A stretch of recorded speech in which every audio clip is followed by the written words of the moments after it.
Assalamu aleyküm. Hürmetli eldaşlar, kariyeler, yaşlar.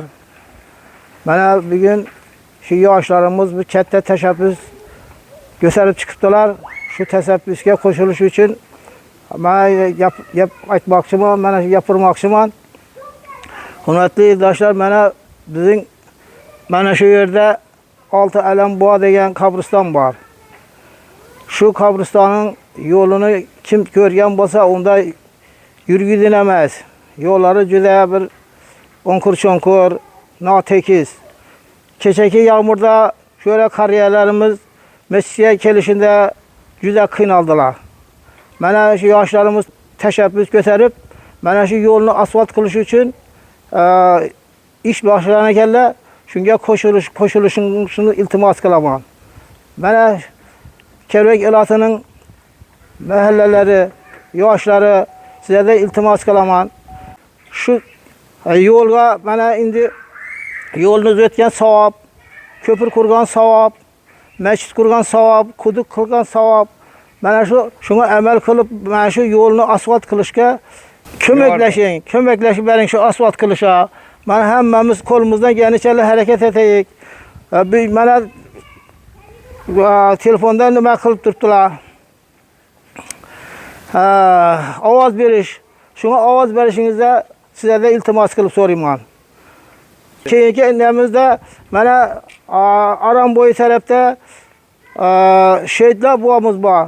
Mana shu keyingi tashabbusda shu shehidlar bog'imizning yo'llarini ham asfalt qilishga bular harakat qilib turibdi. Shunga sizlar ham o'z hissangizni qo'shishingizni iltimos qilaman. Halk verip birleşken, özel birleşmeyen tozar deyin.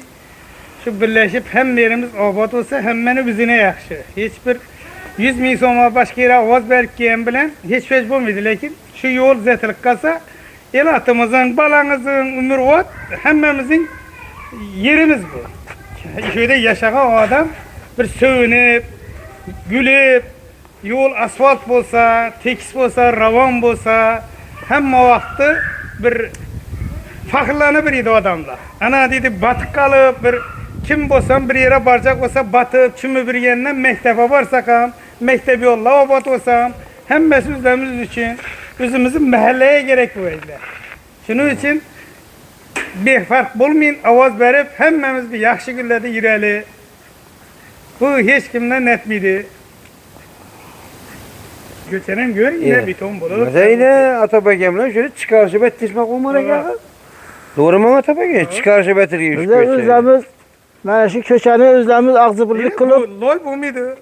ağzı birlik kılıp gelişip, bana her kim 4 metre yerini, yani ondan taşkarı her kim üzünü üyü geçerli, bir tonu geçerli, bir ton kılıp koyduğuna. Şunu çıkarışıp özlemiz, cemaat şu hocalıkla bir yerleşip kıldık yine şu üyü.